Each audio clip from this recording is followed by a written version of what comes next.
I'm actually not even on a side today. Yeah. And I'll get to that. Why are you on Texas? I gave them a chance.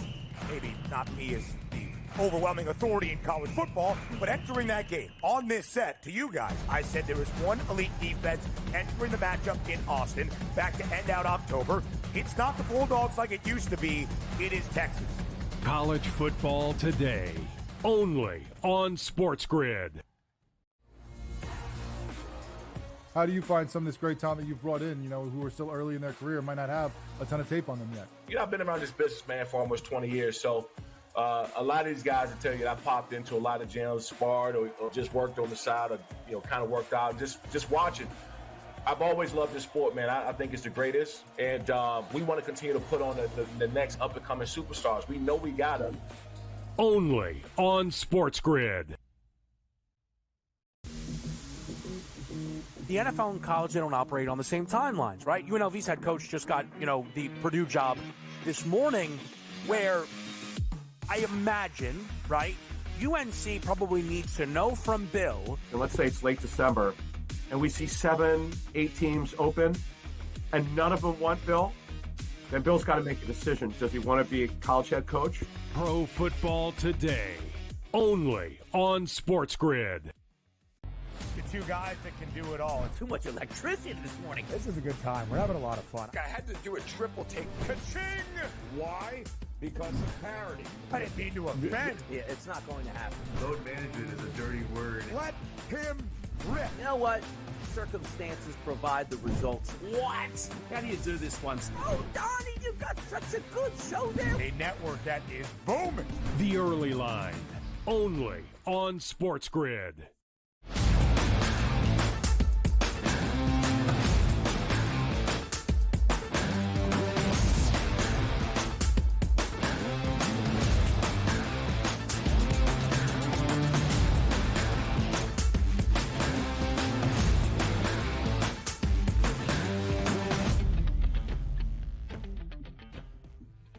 We welcome you to hour number 3, our third and final live right here on the opening day of a new week. It is Monday on the Early Line on SportsGrid. He is Donnie Rightside. I am Ben Stevens. On this Monday, a doubleheader of Monday Night Football to end out week number 15. Divisional duel in Minneapolis. A compelling game with revenge on the mind of the new Raiders starting quarterback, Desmond Ridder, against the team that drafted him in the Atlanta Falcons. So much to get to here in this third and final hour. And up next, DRS, incredibly important injury analysis and insight with the Pro Football Doc, Dr. David Chao, with significant injuries on Sunday. None more so, of course, than the high ankle injury that Patrick Mahomes suffered late in the fourth quarter in a big win against the Browns in Cleveland.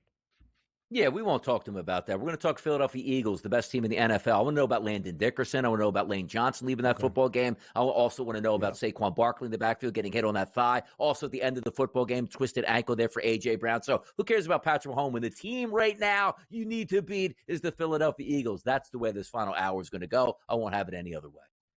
We'll see an injury graphic coming up in just a little bit that 0 Eagles are listed on it because it's not all that important. Doubleheader of Monday Night Football. Before we hear from the people, DRS, we should make sure that we at least show you what the second game is of the night. First in the Twin Cities, the Vikings a full touchdown favorite, total 44.5 as they host the Chicago Bears.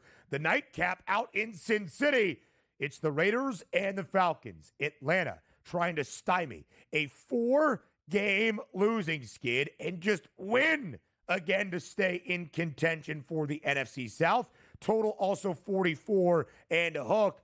The Raiders are mathematically out of playoff consideration. Perhaps it would behoove them to lose this game to improve their stock in the NFL draft to select that quarterback of the future.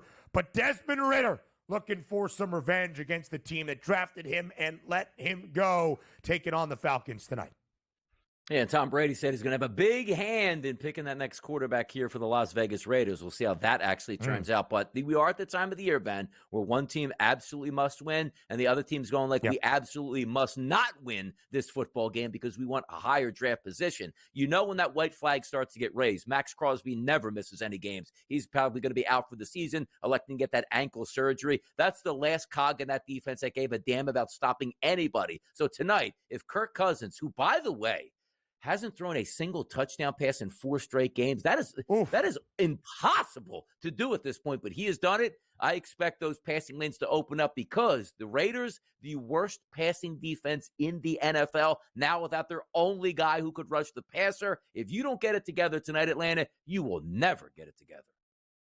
Again, they have lost 4 straight. They are a game below 500 at 6-7. They are now looking up at the Buccaneers by a game and a half in the division. We knew Atlanta was not going to blow anybody's doors off this year in the NFC South, at least after the opening month. But Donnie, having already swept the shorthanded Buccaneers, they should have stumbled backwards into the divisional crown within the NFC South. They have not. In fact, they are no longer even the favorites, certainly not in first place. It is a critical game to just get back to 500 to make this divisional race compelling the remainder of the season. All right, so that's how we have both of our games tonight. In Minneapolis, Vikings a hefty favorite against the Bears. In Las Vegas, as you saw, Atlanta trying to snap a 4-game slide, but still booked as a 5.5-point favorite against the Las Vegas Raiders. What is the best bet for Monday Night Football? Not just in one of the 2 games, but if you had to pick the 2 winners outright, which way would you look? That was the question to everybody in Fade the Public.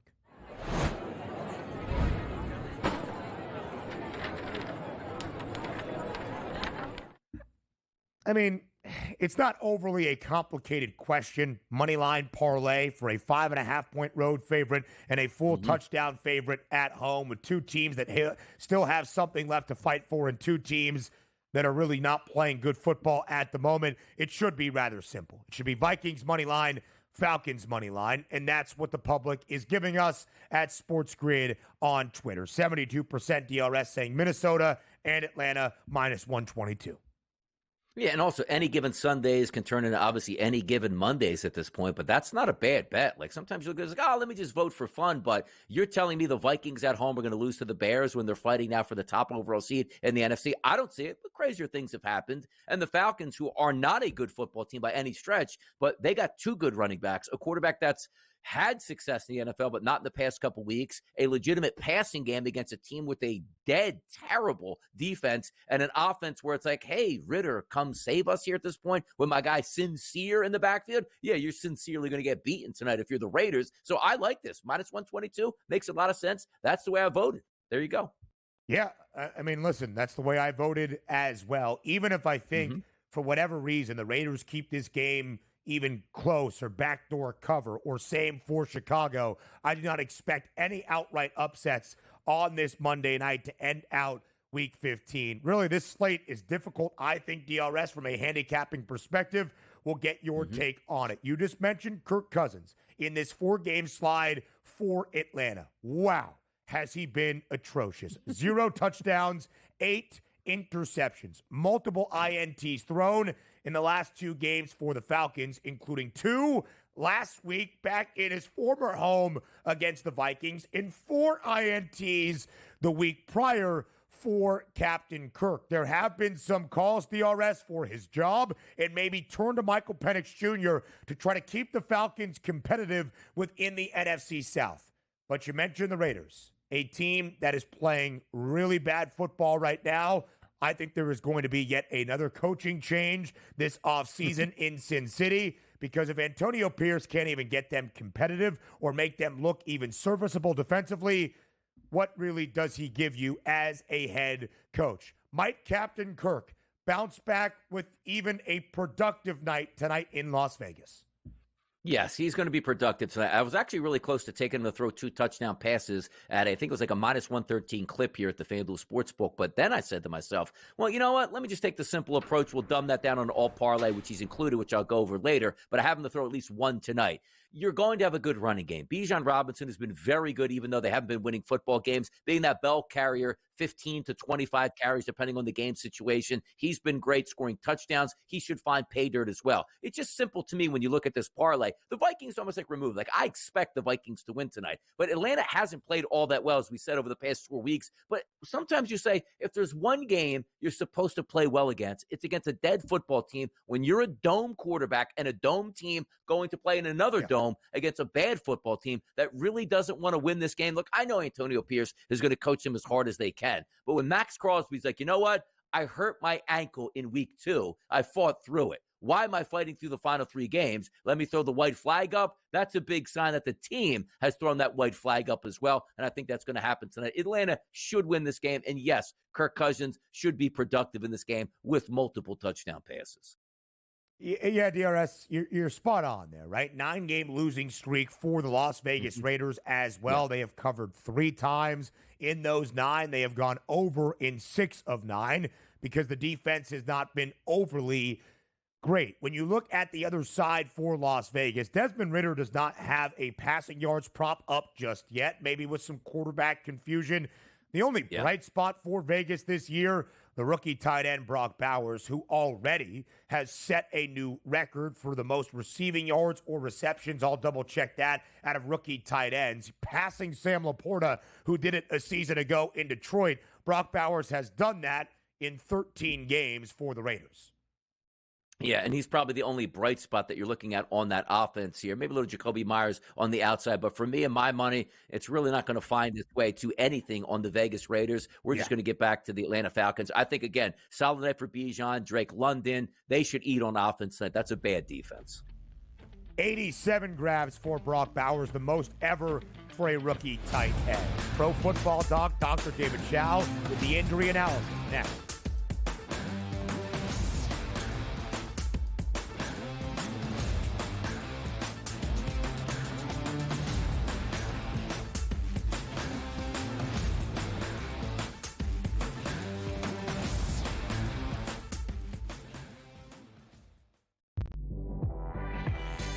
I want the mid-major teams. I want the A-10 to get 3 bids. I want, the Missouri Valley Conference to get an extra bid. I want these teams to go ahead that are 1-bid leagues and give some of these other teams opportunities to make the NCAA tournament. Simply put, folks, when we get to the tournament, we don't care about all these teams that are big-time teams. Betting above the rim, only on SportsGrid. Right here with you on Pro Football Today on SportsGrid. Odds in motion, trying to see what lines have moved throughout the week. Never felt more comfortable in the set than I do for this year. I'm ready. I'm just getting angry. The hot takes are going to be here all long, people. You don't want them to go 13-0 and then lose the first round of the playoffs. Red. This is their last shot. They don't really have anywhere else to go yet. Hot take. By the time I hit, guess what, Route 33 up here, that ticket's cashing. Only on SportsGrid. Uncle Stevie can just walk up the aisle like he's at the supermarket. I'll get a starting pitcher here, I'll get a closer here, I'll get a first baseman here, and he'll just keep throwing things in the cart because there is no limit. Now he's gone, so they got to go get arms to make that team better. Because the bottom line was they were just outclassed by the Dodgers. Let's face it, they got their ass beat. Pharrell Coast to Coast, only on SportsGrid. The Bostonian versus the Book. I remember one time, I don't know if Kenny will remember this, I said put 100 on, I think I left it on a text, put 100 on this horse that won, and then Kenny called me back later and goes, hey, I never got the text. And I'm like, no. Oh yeah. Remember that, Kenny? I would never stiff anybody. He texted me as they're loading into the gate, maybe, like, it's too late. The Bostonian versus the Book.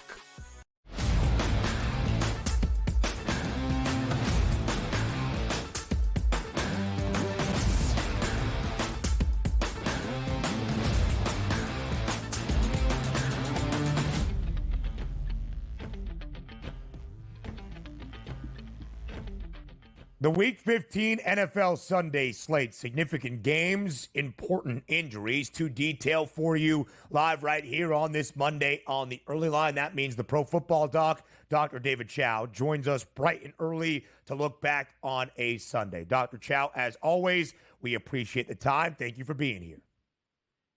Happy to be here, and lots of injuries to talk about, but thankfully, most of them are not, oh my God, or season-ending stuff. Well, Dr. Chao, it did feel like an oh my God moment about 8 minutes remaining in regulation yesterday between the Browns and the Chiefs as Patrick Mahomes limped off the field with what the Chiefs are calling a high ankle sprain. Of course, that will get a ton of conversation and focus this week around the National Football League. Dr. Chao, you and your team at Sports Injury Central. When you saw the play and the hit yesterday in the fourth quarter in the land, what was your initial evaluation? What do you make of what Mahomes, Andy Reid, and the Chiefs have said after? We looked at it and thought it was a right high ankle sprain, and we actually felt that he could return to the game, but Andy Reid was being smart and not putting him back in, and they've said that afterwards. Now, I get it. In the vernacular now, we make a big deal out of high ankle sprains versus low ankle sprains. But just to remind viewers, Patrick Mahomes has played through a very similar high ankle sprain before. Remember back to the 2022 divisional playoffs versus Jacksonville. It happened in the first half. And then the world went nutso when he got sent into the locker room for precautionary x-rays.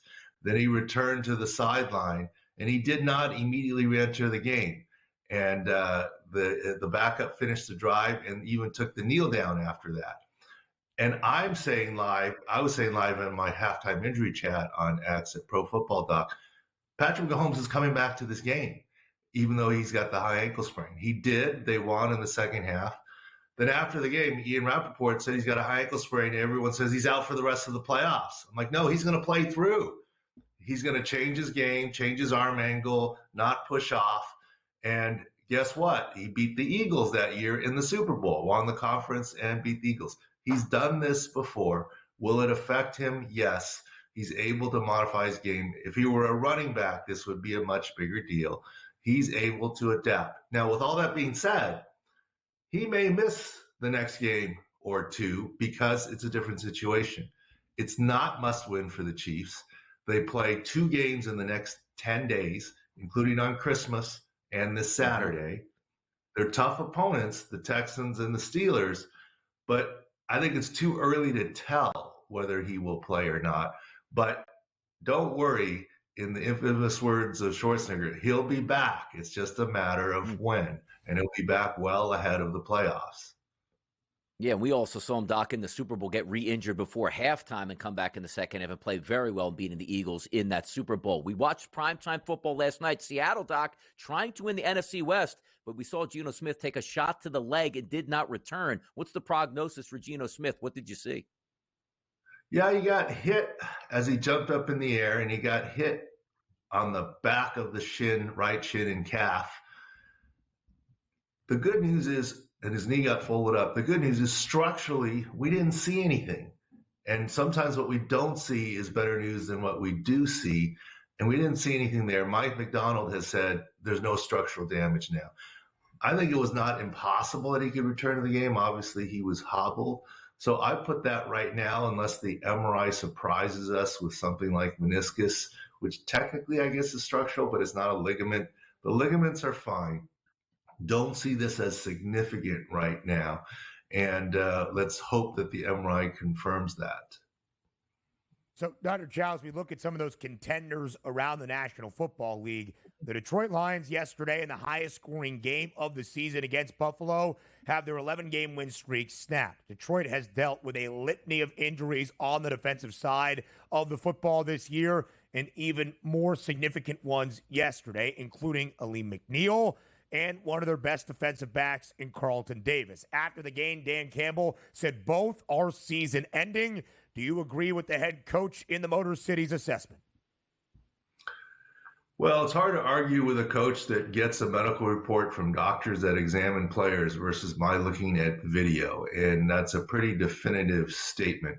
Looking at video of Aleem McNeil and then the jaw injury of Carlton Davis, my hope is he means regular season ending and not complete season ending, but it remains to be determined. Doc, we're going to get to some Monday night football action tonight. You know, the site's been doing very well with some of these at sixscore.com. I'm looking at Atlanta and Las Vegas. There is a big discrepancy tonight between health between Atlanta and Las Vegas. Can you share some of that insight tonight with us? Oh, there's no question. You know, the Raiders got lots of issues, and Aiden O'Connell is listed as questionable, but he hasn't practiced all week, even though it's, quote, just a bone bruise. Don't see it likely that he plays. Max Crosby has been now shut down with surgery. They've got defensive issues at cornerback and other positions. So there's no question Atlanta is the healthier side. But then again, you know, Kirk Cousins hasn't exactly been on a hot streak. Six score of the picks, the guaranteed 3-star picks have been 7-1. And I believe the guys have another guaranteed pick for this Monday doubleheader with a free pick guaranteed pick situation. And you better find that at sixscore.com. That is SICscore.com. Dr. Chao, when we look at the first game of the two tonight in Minneapolis, how do the Vikings and the Bears stack up in terms of the field view? Well, you know, the Bears are actually relatively healthy defensively.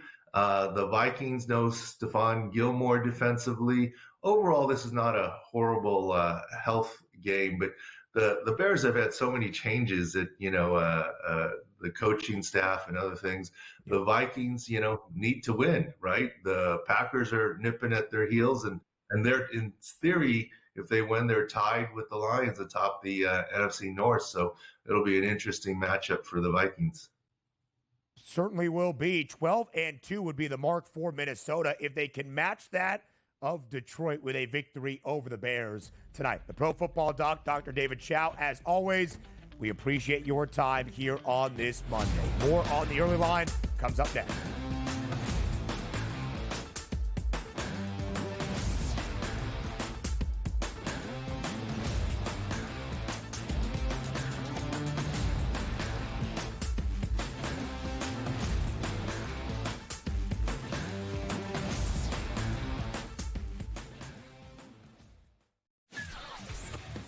Uncle Stevie can just walk up the aisle like he's at the supermarket.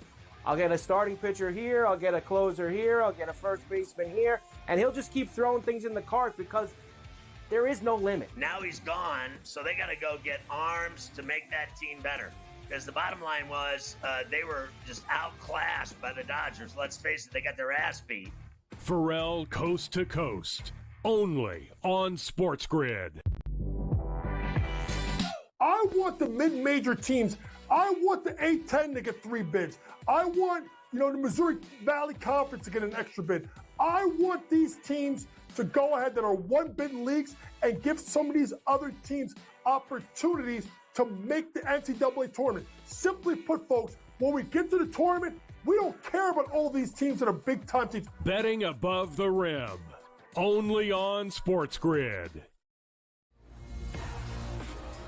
How do you find some of this great talent that you've brought in, you know, who are still early in their career, might not have a ton of tape on them yet? You know, I've been around this business, man, for almost 20 years. So a lot of these guys will tell you that I popped into a lot of gyms, sparred or just worked on the side or, you know, kind of worked out, just watching. I've always loved this sport, man. I think it's the greatest. And we want to continue to put on the next up-and-coming superstars. We know we got them. Only on SportsGrid.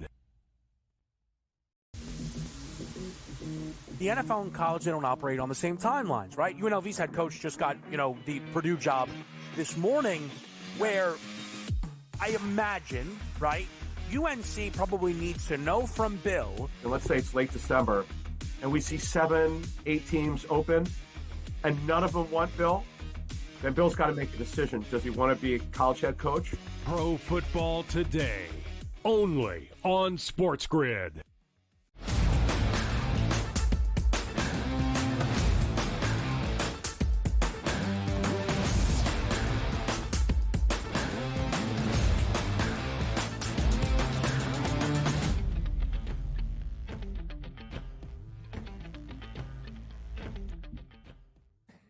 I'll be honest, guys. Like, I was really excited for this upcoming segment. We have like 6 minutes that we can spend not talking football on a Monday, and we got some new MLB MVP award markets out over the weekend. And if you remember a random day in July here on the early line where Donnie Rightside said one of the most outlandish things in the history of outlandish things that DRS said, that Aaron Judge would not only not be the American League MVP favorite entering 2025, he probably wouldn't have one of the 3 or 5 shortest prices. Well, what has happened? The American League MVP odds are out. You did. We can find the tape. In fact, we should have found the tape. Yeah, you said he wasn't going to be top 3 and probably not even top 5. Yeah, all right. You know what? Here are the American League MVP. I stand by that. I stand by it. Yeah, here are the American League MVP odds, by the way. Aaron Judge is the favorite at 3-1, nearly $2 in front of everybody else in this league. Bobby Witt Jr. of the Royals, second best price. Over in the National League, one of the reasons that Donnie made the point that Aaron Judge would not be the favorite was expecting Juan Soto, I guess, to remain with the Yankees and be the American League MVP favorite. But as I say that, and I'm starting to jog my memory, I think Donnie advocated for Bobby Witt Jr. to be the favorite. Juan Soto's not even within $3 of Shohei Ohtani now in his new league. And Ohtani, of course, was always going to be the favorite. Ohtani is going to pitch more than likely once again in 2025 for LA. Again, this should have been a gotcha, ha moment at Donnie Rightside, who never loses an argument, by the way, because when he loses an actual argument based on what he has said, he just changes the argument, only to have my producer, and who I thought to be my friend, Joe Frizo, who was a part of the argument with me in July that Donnie was being asinine, about a minute before we come back from commercial break to say, you know what, Donnie? I actually think if Soto was in the AL, you were right. He would have been the favorite. You got just take it away, DRS. I'm not even having fun. Okay. Go ahead. All right. So let's take a look what facts are facts here. We'll never know if Soto was going to be the favorite in the American League because he now sits in the National League. And again, Ohtani's over there on the other side at plus 180. But also, the Yankees themselves go, Aaron Judge, we're going to play hardball with you. We don't think you're worth that much money here at this point. You know what? We'll settle on $360 million. 1 year later, they go, Juan Soto, we think you're double the player that Aaron Judge is here. We're willing to go over $750 million for you there. So let's just see a look what the Yankees actually think between both of those ball players at this point. Why didn't the Yankees figure Aaron Judge was worth $500 to $600 to $700 million? But we'll never know who was going to be the MVP at this point. But the one thing I do know to the Yankees, they think the better player was Juan Soto, and they think it's twice as better as Aaron Judge based on the contract alone. How about that? Yeah, it's a very, very good point, really, when you think about it as well. You got guys like Brian Cashman sitting in the odds room with the FanDuel Sportsbook and saying, hey, we would have paid Juan Soto $700 million, but we only paid Aaron Judge just a little bit north of $300. So if you guys want to take that into account of a hypothetical thing that Donnie started off by saying, let's look at facts being facts, Juan Soto would have been the American League MVP favorite. I don't even care anymore. I don't care enough about baseball to get heated into a debate with Donnie. He was obviously proven wrong because the fact of the situation is you said Aaron Judge would not be the American League MVP favorite in 2025. Those were the words that you said. Because I thought it would be Soto. So now how is it factual that I was wrong? Explain that to me. What's the fact? How was I wrong? To be honest, man, my eye have like he's not in the American League. I didn't hear a word you said. Yeah, he's not like. But no. Joe, stop. Joe, you're out of this argument, man. You're done. You've already played both sides. You're done. It doesn't matter, Donnie. The argument should have taken into account that Juan Soto was on a 1-year deal with the Yankees and would be a free agent. Why would that take into account? Because he might not be in the American League to end up being the MVP favorite. Now we were considering them both being on the Yankees next year. That's the argument. Nobody's going to argue saying, hey, half my winning bet was he might not be in the National League. That doesn't make sense. If we were betting, Donnie, what you said last year, Aaron Judge, yes, American League MVP favorite entering 2025, or no, you would have bet the no, and you would have lost. Yes. I would have bet the yes, and I win. The argument was up against Judge. So if Judge retired, then I would win the argument because now nobody's playing in the American League, and I was right. Sure. That doesn't make sense. That's no argument there. That's like saying, is Josh Allen going to win the MVP? Well, he gets in a car wreck this week and can't finish the season. You were right. Stop. No, but that's not even that's a ridiculous outlier. That's what you said. Doesn't even make sense. It's not my argument. You said he would not be the AL MVP favorite, might not even be top 5. He is literally the American League MVP favorite. Because Soto would be it, but Soto's not even in the league plays anymore. in the National so League. If Otani so gets traded overnight to the Yankees, then he would be the favorite. Monday you Night lost. Football There, you lost. Otani just got traded. You lost.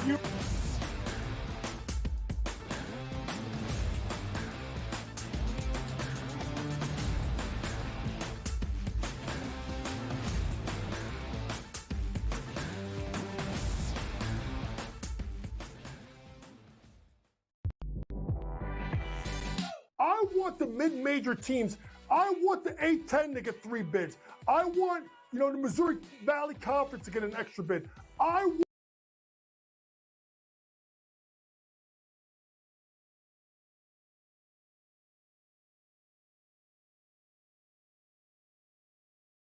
We don't care about all these teams that are big-time teams. Betting above the rim. Only on SportsGrid. Right here with you on Pro Football Today on SportsGrid. Odds in motion, trying to see what lines have moved throughout the week. Never felt more comfortable in the set than I do for this year. I'm ready. I'm just getting angry. The hot takes are going to be here all strong. You don't want them to go 13-0 and then lose the first round of the playoffs. Red. This is their last shot. They don't really have anywhere else to go yet. Hot take. By the time I hit, guess what, Route 33 up here, that ticket's cashing. Only on SportsGrid. Uncle Stevie can just walk up the aisle like he's at the supermarket. I'll get a starting pitcher here, I'll get a closer here, I'll get a first baseman here, and he'll just keep throwing things in the cart because there is no limit. Now he's gone, so they got to go get arms to make that team better. Because the bottom line was they were just outclassed by the Dodgers. Let's face it, they got their ass beat. Pharrell Coast to Coast. Only on SportsGrid. The Bostonian versus the Book. I remember one time, I don't know if Kenny will remember this. I said put 100 on, I think I left it on a text. Put 100 on this horse that won, and then Kenny called me back later and goes, hey, I never got the text. And I'm like, no. Oh yeah. Remember that, Kenny? I would never stiff anybody. He texted me as they're loading into the gate, maybe. It's too late. The Bostonian versus the Book.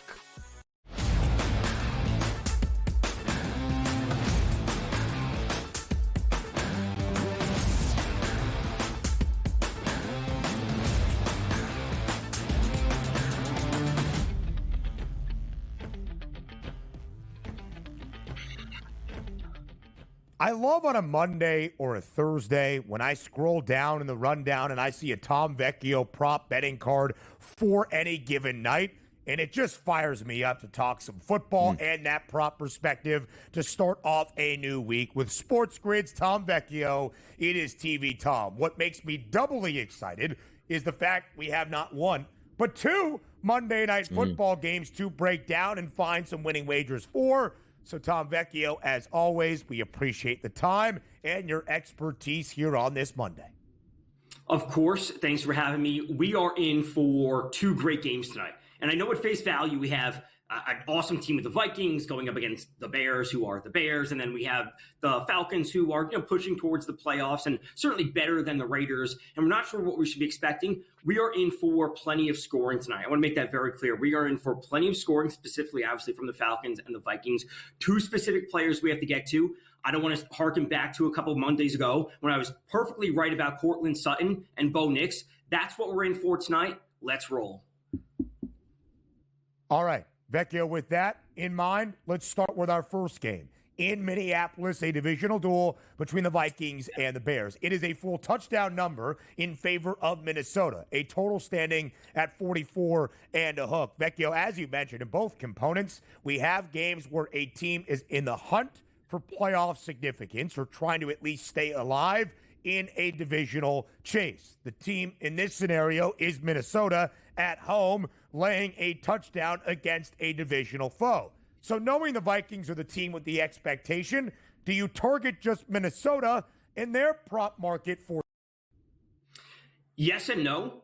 I think there's a route that some Bears players hit the overs on their props, whether we're talking about Keenan Allen, DJ Moore, whatever it might be. But ultimately, this is a massive game for the Vikings. The Lions lost yesterday. They know exactly they don't have to be like scoreboard watching. It's not happening at the same time. They know exactly what they have to do, and that's come away with the win. They have an awesome defense. So Caleb Williams will throw an interception tonight. Would I be surprised if he hits the over on his yards? Probably not. Would I be, again, Keenan Allen, DJ Moore, they hit the overs just because of garbage time? Absolutely in play. But tonight is about the Vikings taking care of business at home. They obviously win. They cover. We may or may not see the over hit. I could see a late, maybe defensive touchdown from the Vikings side of things. We know they're phenomenal at taking the ball away. So we can correlate some of the Caleb Williams interception props and then turn into a Vikings defensive touchdown tonight as well.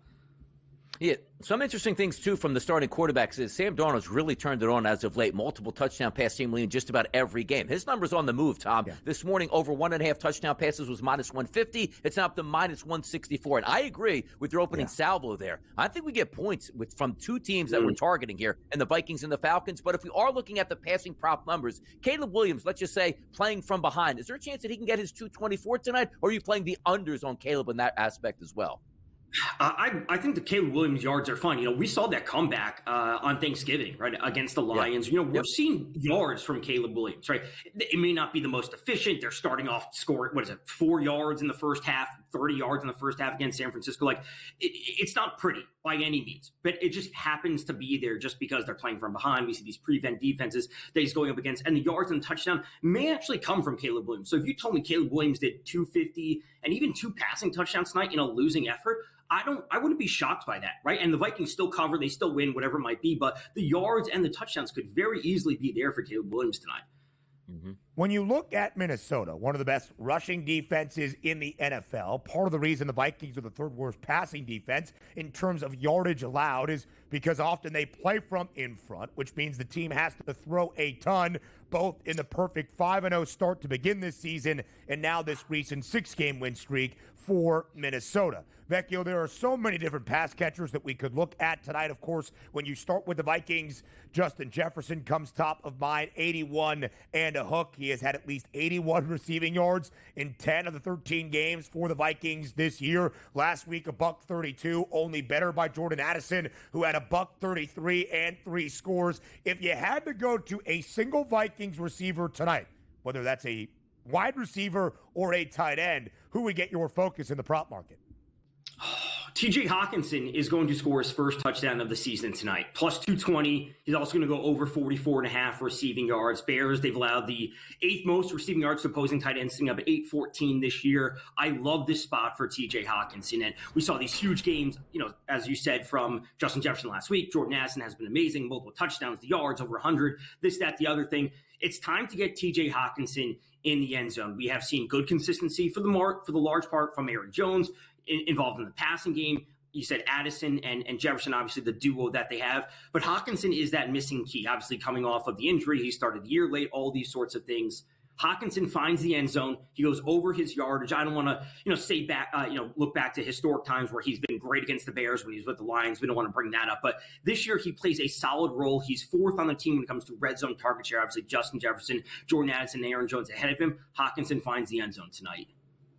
If we're talking about touchdown props here, let's flip it over quickly here to the running backs. If I gave you one pick as a running back / quarterback to find Pater in this game, who would it be? It's got to be Aaron Jones, but I also don't like laying minus money on, especially running backs for touchdown props. Yeah. But you could look to him. Would I be surprised if he had 2? Probably not. But I also don't want to be banking on that as my favorite touchdown option in this game. Mm-hmm. Two teams that are riding very long losing skids, and at least you compare one to another one, not nearly as long. The Falcons, though, the team that need to win games. Right now, Atlanta has lost 4 in a row. The Raiders have lost 9 consecutive football games. But Atlanta still has a chance of being in the postseason if they can make some noise in the NFC South and try to catch the Buccaneers. Can they snap the 4-game skid tonight? We would assume as a 5.5-point favorite in Las Vegas. Total is 44 and a hook. Vecchio, for our second of 2 games on this Monday, what are the numbers telling you? The Falcons are the better team. right? Whether we think they're a Super Bowl contender, a playoff contender, they make the playoffs, whatever it might be, I think we all agree that they're a really average team when it comes down to it. They are better than the Raiders, though. That's what it comes down to as well, where the Raiders are missing their best player with Max Crosby, and the lack of consistency that we've seen from Kirk Cousins, who looks like a statue back there. If there's any game for him to get things going on the right track for their offense, it's when he'll actually have time and he won't be under pressure. So we could talk about the interceptions from Kirk Cousins, the passing, all these sorts of things. But at the end of the day, they are the better team. They have the better options on offense. What we're seeing from the Raiders quarterback room, whether it's going to be Aiden O'Connell out there with injuries, et cetera, I have no faith in the Raiders really doing a whole lot, even against this bad defense. So give me Kirk Cousins. They win this game. Do they cover? I don't want to bet on them to cover because they've just been so bad, but I do see them coming away with the win tonight. Bijan's been the bell cow here, certainly, for Atlanta over the past couple weeks and this season. He's finding pay dirt roughly on a week-to-week basis, sometimes multiple. If we look at Bijan's rushing prop, it's 84.5. Tyler Algier backup 28.5. We don't have very many props here up for the Raiders at this point, so we'll focus on Atlanta this time. Bijan tonight, does he excel? Does he hit his props? And does he find pay dirt tonight, Tom? I would say yes to all those things. He probably scores. He probably goes over. I wouldn't be surprised if Algier gets in the mix as well. Like, we've always seen him involved, and obviously plays a bit of a vulture role. So I think that is totally fine. Again, I don't want to be going to some of these top players. Their lines are super bet and they're super refined. So I don't love those props. I do love Drake London if we want to get into that right now. Yeah, let's do it, Vecchio. Take it away. Go ahead. Drake London touchdown today. The thing I've said on this show for years at this point is what? I will always consistently buy into number one receivers that haven't scored in a while. When we look to Drake London, the last time he scored was week 9. In the last 4 weeks alone, he has 46 targets. On the entire season, he has a 27% target share. We have Darnell Mooney at 22.4%. Ray McLeod is even at 16.9%. But when it comes to the red zone target share, Drake London is at 42.2% when Kyle Pitts is at 20% red zone target share. Drake London is 22% higher than the next closest player. Drake London scores tonight. He goes over 64.5. He goes over 70 yards. Drake London, TJ Hawkinson both scored tonight. Tom Vecchio, I'm going to bet that right as we get to the commercial break. Love the look at Drake London for Kirk Cousins and the offense to snap the 4-game skid. Vecchio, thank you. We run the triple option next. Let's go.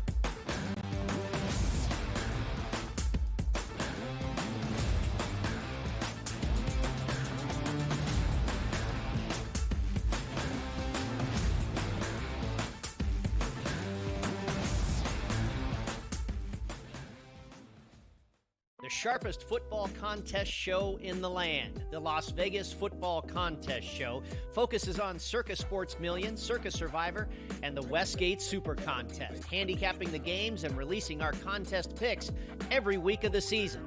With 2 former Super Contest winners, Brady Cannon and James Salinas, a former NFL player, Mike Pritchard, and over $1 million in contest prize money won combined, the Las Vegas Football Contest Show will have you prepared this season like none other. Uncle Stevie can just walk up the aisle like he's at the supermarket. I'll get a starting pitcher here, I'll get a closer here, I'll get a first baseman here, and he'll just keep throwing things in the cart because there is no limit. Now he's gone, so they got to go get arms to make that team better. Because the bottom line was they were just outclassed by the Dodgers. Let's face it, they got their ass beat. Pharrell Coast to Coast, only on SportsGrid. I'm actually not even on a side today. Yeah. And I'll get to that. Why are you on Texas? I gave them a challenge. Maybe not me as the overwhelming authority in college football, but entering that game on this set to you guys, I said there was one elite defense entering the matchup in Austin back to end out October. It's not the Bulldogs like it used to be. It is Texas. College football today, only on SportsGrid. The 2 guys that can do it all. Too much electricity this morning. This is a good time. We're having a lot of fun. I had to do a triple take. Ka-ching! Why? Because of parity. I didn't mean to offend. Yeah, it's not going to happen. Load management is a dirty word. Let him rip. You know what? Circumstances provide the results. What? How do you do this once? Oh, Donnie, you got such a good show there. A network that is booming. The Early Line, only on SportsGrid.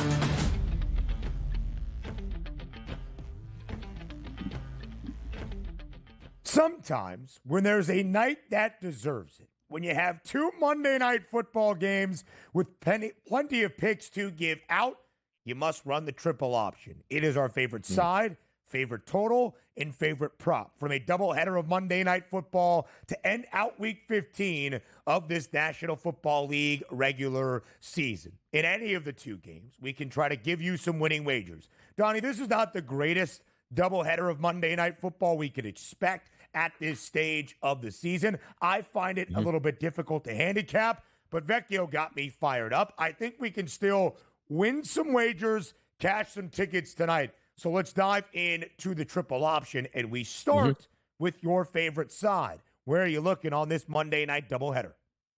Yeah, I'm going to go to the deadest of the four teams here and fade them, and that would be the Las Vegas Raiders, who come into a game where they don't even know who their quarterback is going to be. I know their best defensive player isn't playing from an already horrendous defense here, and also from what I know is the lowest ranked secondary in professional football is the Raiders. Perfect bounce back night for Kirk Cousins. Perfect way to get back into that fight in the NFC South to try to battle up against the likes of the Tampa Bay Buccaneers. I do think the Falcons win this game tonight, and I think they can win this going away. They're at the point now where if it doesn't work tonight, you're questioning, should Kirk Cousins be your actual quarterback heading into the offseason? And also, Raheem Morris was given a team that was the favorite to win the NFC South, and coming up this lame at the end of the season, there might be questions on whether or not he's the right person to actually lead them into the future. It's a big night for the Falcons. They win going away. I think they win by 7 points, and I'm going to lay the 5.5 points on the road with the Falcons going up against the Raiders. It is a must-win for Atlanta. The Falcons must snap this 4-game slide that they are currently on right now. If Atlanta wins, they would be 7-7 behind the Buccaneers by a game with 3 left. But if Atlanta matches the record of Tampa at any point throughout the remainder of this season and at the end of the year, the Falcons would win the NFC South by virtue of sweeping the Buccaneers and having that direct head-to-head tiebreaker. But Tampa has won 4 straight. The Falcons have lost 4 in a row.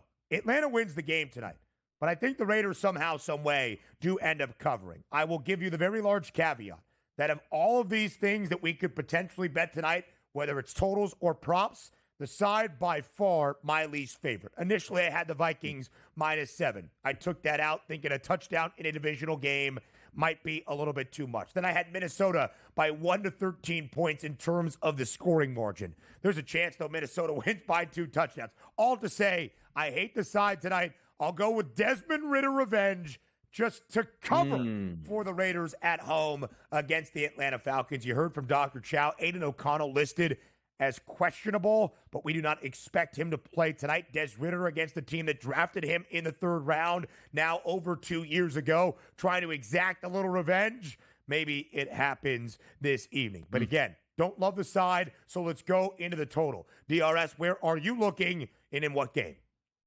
Yeah, I'm going to go with that same game here if I think the Falcons win this one. There's nothing really to play for on the Raiders side, which means, hey, if you want to keep your job and you want to see what a young quarterback has to do, you're going to be going for it on 4th down. You might be faking punts at this point just to see and put your team in certain situations, which typically helps the over. And if we're talking about the Falcons, it's not so much just jump-starting your season going like, hey, you know what, let's win 10-7. A win is a win on the road in the NFL. That's not necessarily the case. Like Kirk Cousins hasn't had any touchdown pass in 4 weeks. Don't you think you'd like to get 2 or 3 to say, okay, boy, this feels really good at this point. Same thing with a field goal kicker that's missed a couple kicks. All right, great. I made 2 back-to-back 44-yard field goals. Now we're feeling good in the flow. I do think also Bijan Robinson is a solid game. The Falcons will move the football. And I think the Raiders, look, the offense might struggle under Riddler, but at the same time, you're saying to yourself, well, who did they have anyway? Was Aiden O'Connell was that much better here? I think there's a legitimate chance they get it to the high teens, which means I'm going to take the over 44.5 points in this game as a total because a dead team in the water is still going to play aggressively, and I think the Atlanta Falcons use this game to say, you know what? Our offense still actually works. Check us out here. Give me the over in this game, 44.5.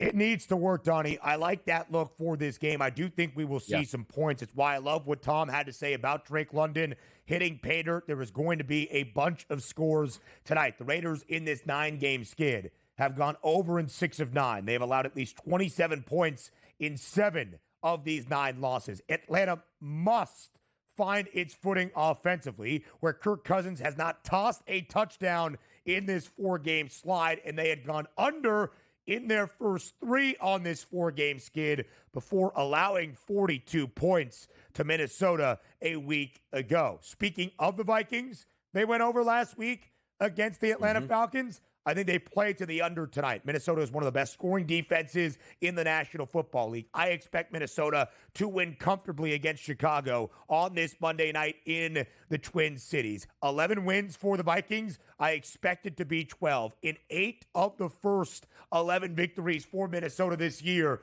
under. I think the Vikings play to the under. I'm just not so sure, DRS, how much juice the Bears still have, what the interim bump as offensive coordinator or head coach could mean for Thomas Brown at this point. Like a 28-14 game tonight, still keeping us under, would not surprise me in the Twin Cities. And if they score 28, that means Sammy D is tossing many touchdowns in my estimation as well.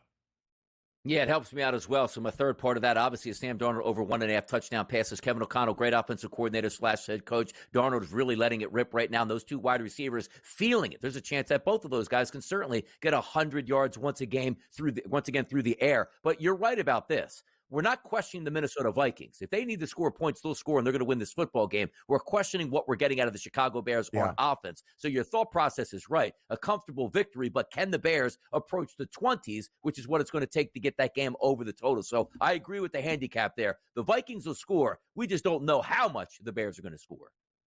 And even if Chicago does not score 20, I do think we will see some yards for Caleb Williams. It was not great last week in San Francisco, but he had been playing much better football over this number of 223 and a hook in 3 straight, all against divisional foes entering last week against the 49ers. Minnesota allows the 3rd most passing yards this year in the NFL because they play from in front, and they should play from in front tonight as well, DRS. Yeah, you know what? It's going to be a good game. Look, 2 games is better than 1 game. And good for the NFL, which they could have laid us a Falcons-Raiders game, but at least we get something to watch tonight in case one of them fails. Love it. NFL football in-game live game day. Donnie right side will be there. We round out the show next.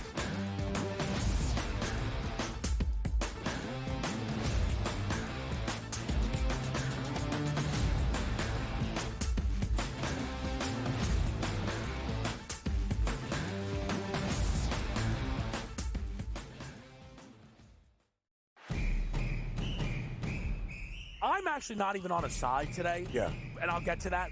Why are you on Texas? I gave them a chance.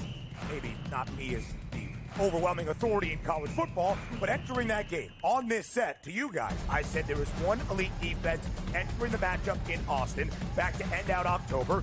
It's not the Bulldogs like it used to be. It is Texas. College football today, only on SportsGrid. Right here with you on Pro Football Today on SportsGrid. Odds in motion, trying to see what lines have moved throughout the week. Never felt more comfortable in this set than I do for this year. I'm ready. I'm just getting angry. The hot takes are going to be here all long. You don't want them to go 13-0 and then lose the first round of the playoffs. Red. This is their last shot. They don't really have anywhere else to go yet. Hot take. By the time I hit, I guess what, Route 33 up here, that ticket's cashing. Only on SportsGrid. The Bostonian versus the Book. I remember one time, I don't know if Kenny will remember this. I said put 100 on, I think I left it on a text. Put 100 on this horse that won, and then Kenny called me back later and goes, hey, I never got the text. And I'm like, no. Oh, yeah. Remember that, Kenny? I would never stiff anybody. He texted me as they're loading into the gate, maybe. Like, it's too late. The Bostonian versus the Book.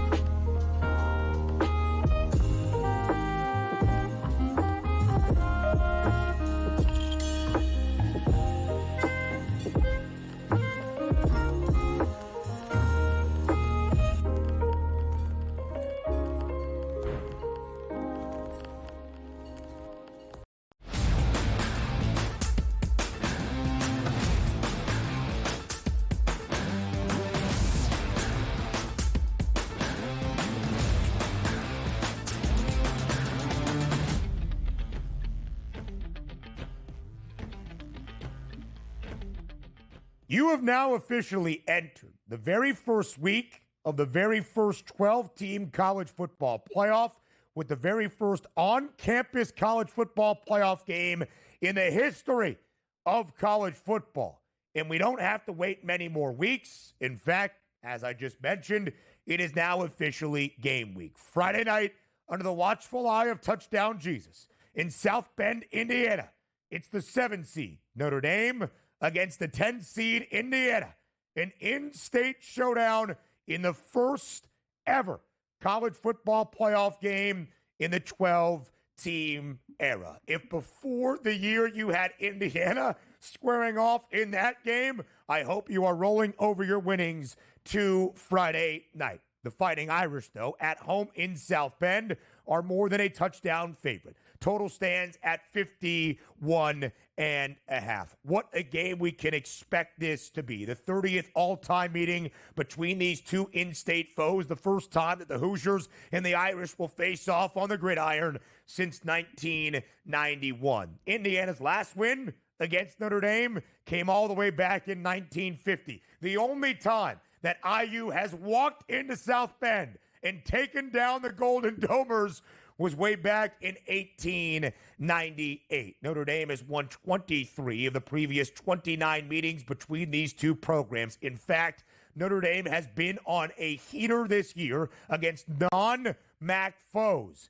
And Indiana plays in the Big Ten. The Irish against non-MAC opponents, 9-0-1 against the spread, with an average margin of victory of 29.2 points per game. That would be the best in college football. They are averaging 43.6 points per game in those 10 matchups against non-MAC foes. That would be the second best scoring offense nationally in the sport. Notre Dame has gone over in 7 of 10 games against non-MAC opponents. But now enter Indiana, the best rushing defense in all of college football, trying to contain a Notre Dame rushing offense that ranks top 10. Of course, Indiana has only been an underdog in any of its 12 games this year once. It was in that step-up spot that many look to in Columbus against Ohio State. How would this fraudulent Hoosiers program square off against the Buckeyes? Indiana did not pass that test, not even as a cover team, as a double-digit underdog. They lost 38-15 to Ohio State, 0-1 both straight up and against the number as an underdog this year, not covering by 12.5 points in that only game. Curt Cignetti has often said his Indiana team learned a lot from being an underdog in a step-up spot against a superior foe like that matchup against Ohio State. He should have his team prepared. Will they be? That is the question on Friday night to keep this game within margin. I expect it to be a good game. Everything should tell you this game should stay under. That is how an underdog covers and keeps a game close. I would argue the contrary. Indiana's offense against Ohio State was atrocious. It needs to be as good as we have seen against teams not named Ohio State in Michigan this season. We'll see if it is against a really good Notre Dame defense that does allow some yardage on the ground, but a top 3 passing defense in the country. You don't have to wait often, though, for college football this week. Bowl season already underway with the Salute to Veterans Bowl on Saturday night. We've got a bowl game tomorrow. The Frisco Bowl between a top 25 team in Memphis taking on West Virginia. The Tigers a favorite, and rightfully so, against the West Virginia team that is focused on the future, and Rich Rodriguez taking the reins once again in Morgantown. We've got 6 games this week before we get to the college football playoff on Friday. We've got a doubleheader on Wednesday, Western Kentucky and JMU in Boca Raton. I already bet the Dukes to cover that game. Alonzo Barrett, one of the best and most efficient quarterbacks in the country for this JMU team this season. Cal and UNLV, the Running Rebs in interim coach. Cal with a new quarterback, though, Fernando Mendoza in the transfer portal. I actually might look at the underdog in the Running Rebs. Sam Houston State and Georgia Southern. Great year for the Bearcats against the Eagles. And then 2 games on Friday as an appetizer, if you will, to the college football playoff. Ohio and Jacksonville State. Again, Rich Rod no longer there for the Gamecocks, who won CUSA. Ohio won the MAC. Tim Albin is also on the move. Think that game might stay under. Florida and Billy Napier trying to ride some momentum against John Sumrall and Tulane. Bowl season, baby. That's a beautiful thing. So is a Tuesday on the early line. We'll talk tomorrow, 8 a.m. Eastern.